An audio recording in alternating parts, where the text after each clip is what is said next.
Welcome back to the SampanViking on China channel.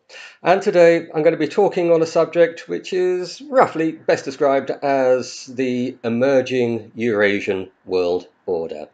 And this is largely still looking at events in the Ukraine, but more looking at what comes next rather than simply the current state of affairs on the ground. And it is just worth quickly looking at the current state of affairs on the ground and simply to say, well, it's going pretty much in accordance with what many of us have been predicting all the way along. Ukrainian forces have compacted themselves into a massive kill zone that is rapidly becoming a series of lethal cauldrons, and we are seeing the destruction in any meaningful sense of the Ukrainian army. Even at the moment, we've got the Ukrainian leadership admitting that they are losing at least one, and if not two, battalion strengths, numbers equivalent to 2 battalions, one to 2 battalions every day killed and wounded. Well, this is unsustainable for any professional army, and it's even unsustainable for a conscripted army, unless you go to total war mobilization as you had in World War II. You're not going to get very, very far, and I don't think there's the appetite for it. And the days when you can just take a bloke out of an office and put a bolt action rifle in his hand with a bayonet on the end and tell him to charge in that direction, I think are gone. But they were probably gone a long time ago. So it isn't working. This high tech, high precision, highly mobile, highly lethal modern warfare is coming to a point where the Russians, after appearing to have stood still in the Donbass for a long time now, are rapidly achieving their objective, which is the destruction of the Ukrainian army. And after that, a lot of territory will fall, I think, very, very quickly. And after the Donbass is secured, and the greater part of the Ukrainian army and the most effective part of the Ukrainian army wiped out, they will be able to go wherever they want within the country in the time frame of their choosing. And what will they do? Because this does rather start to impact then on what comes next. Because we also have to bear in mind that we're now seeing Lithuania start to interfere with the transit of Russian supplies from the main body of the Federation to its enclave in Kaliningrad. It means that we are getting a sense of moving away from the conflict. Everybody seems to understand that the war in Ukraine is lost, and now it's a case of dealing with what comes next. Because the West, for reasons best known to itself, have decided to make it an existential struggle with Russia, or more precisely, with Eurasia, over the Ukraine. And once you raise the stakes to that height and you lose, you've got to pay up. And paying up in this instance, under these circumstances, is very expensive indeed. And there was no need to do so. They didn't have to bet on this at all. They didn't need to start at all. But even if it started, they could have left it as little more than an extension of a Russian civil war or sectarian conflict and not got involved and let it sort itself out very, very quickly. But they didn't. And because the West has escalated this to the maximum, they have declared it as an existential struggle. It has several consequences. One, if Russia only had limited territorial ambitions to begin with, the question has to be asked now, well, why stop at the Dnieper? Why stop with the south coast? Yes, okay, there are going to be increasing, perhaps, insurgency problems as you move further west, but why leave anything? There is no real further penalty that can be imposed, and further than that, if anything is left, it is likely to be further weaponized to be used against you. So it's far better to have that territory under your control. You can raise local militias from the sizable amount of support that you have in in the country for Russia in order to suppress any attempted insurrection in exactly the same way, really, that the Kiev regime has managed to suppress pro-Russian insurrection in the territory it controls over the last eight years. But this now is moving way beyond, I think, the borders of the Ukraine, and we are hearing, talks about Putin will continue westward. Well, that's probably hysterical hyperbole, but in some ways they are quite right, and it only repeats the historical model that we've seen over the last 200 years, which is that a Western army under a Western European army under whatever leadership tries to expand into the Russian heartland, is defeated and forced back. The last time, of course, being in the 1940s, which ended up with a Russian army, or more precisely a Soviet army, occupying a goodly portion of Germany. That was a long way. They headed a long way west. Well, things are likely to happen like that again because the West has declared this as an existential struggle. But it probably won't be a military struggle in the way that some of the hotter heads and the more hysterical talking heads are trying to describe. What I think we'll see is something more akin to the unraveling with NATO and the EU perhaps, is the unraveling as we saw with the Warsaw Pact at the end of the Cold War. So the Cold War in reverse. And this will happen for two primary reasons. Well, the first reason simply because if you invest everything in a position and you lose, the cost of losing is that you lose credibility and everybody within it loses faith.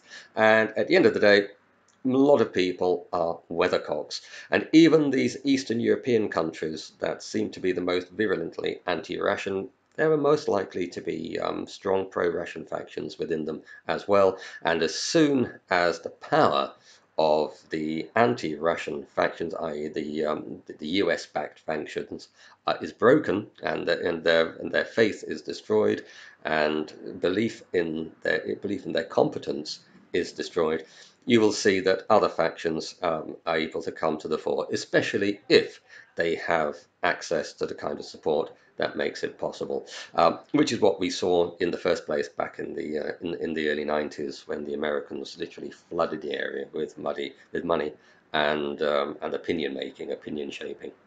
And this leads to the second great advantage now that Russia has, and that is great power though it itself is riding an even higher wave, which is the wave of the industrial and financial might of China, which is very much behind it. And the fact that that many people don't believe that it is behind it, I think, is testimony to how effective it is. Very clearly, it is. We've seen that in every key attribute since the war started.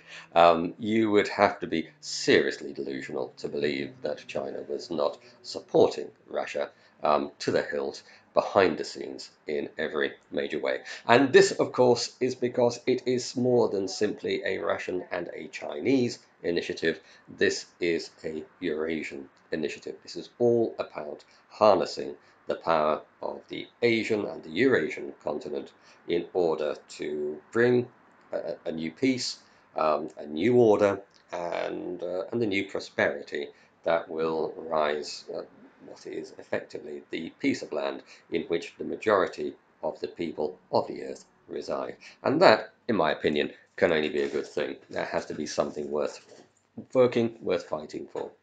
And it means that once the will of NATO is broken in the Ukraine and possibly tested over Lithuania, the weathercocks within NATO and the EU will turn again. Because this is not something this isn't something you can walk away from, especially when the United States has got a now track record of having to walk away. It started in Vietnam. It happened really also in Iraq. It's happened in Afghanistan. They were stopped dead in Syria. Libya was hardly a success. other than it got rid of Gaddafi, who was somebody they didn't like. But in terms of creating a pro-Western state in its own image, has failed disastrously. That's a disordered area that will stay disordered until a new power structure surrounds it and imposes an order on it, and that will come in due course. China is expanding westward ever with its Belt and Road Initiative, and if that has to advance behind the artillery and the tanks of the Russian Federation, so be it. We are seeing the cracks in NATO start to develop already, and I think none more so than in the case of Turkey, who responded to the utterly incomprehensible virtue signalling of Sweden and Finland to join NATO when they themselves were under no threat whatsoever, who turned around and said, I'm sorry, we are not going to support the entry of any country that recognizes people that recognizes the allies who recognize terrorists attacking us as somehow freedom fighters. They are not coming in. So this is a major split within NATO. Turkey is not an insignificant country. It is a major part it is a major component of the European part of NATO. It is the second biggest army in the alliance. And for that to say, well, we are either going to block accession or we will leave, because there are voices saying that what do we need to be in NATO for? And Turkey itself is already doing deals with Russia to receive Russian gas, finished goods, a lot of trade deals. There's a lot going on there. China's following behind, Belt and Road Initiative coming through Turkey via Iran, via the Caucasus. Things are starting to stabilize. Erdogan, a complicated character, as you might say, and not necessarily very trustworthy in many respects, does know which side of his bread is buttered or olive oiled in his case, and which way the wind is blowing. And I think he is simply going to align himself with those which more favourably give him a better crack of the whip. He has probably got tired of Turkey being the ugly duckling in both NATO and accession to the EU, seeing all the fuss made about the Ukraine when the Turkish accession has been put on hold will have rankled. And this is something which cannot be underestimated. The Western US-led reaction to the war in the Ukraine against Russia has alienated the vast majority of the developing world, to the point where we saw yesterday Zelensky addressing the African Union, in which only 4 of the 55 head of states actually bothered to attend.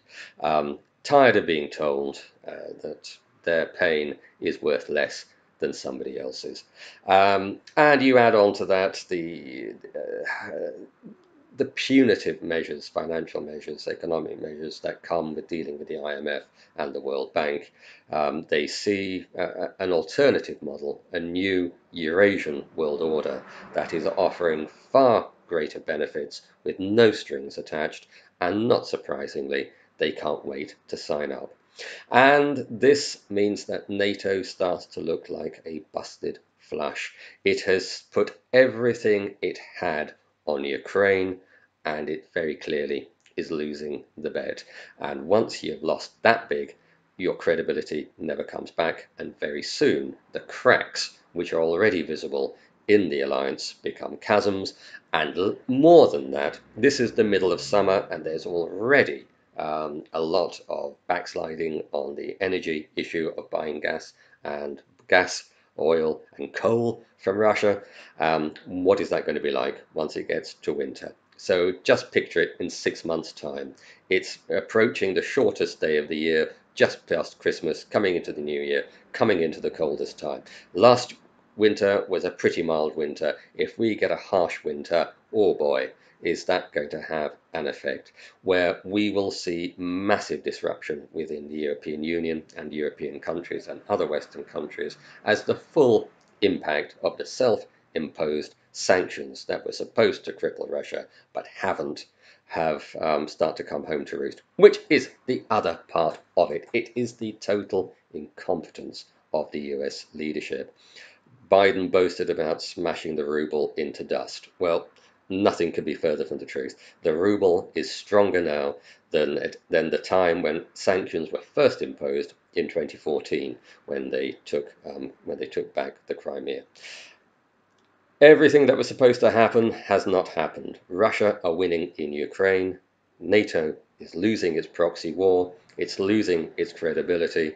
It's losing the support of allies. It's losing the cohesion of the alliance. It's losing the cohesion of the EU. And people are not going to put up with it, because at the end of the day, why should they? What on earth do they have to gain?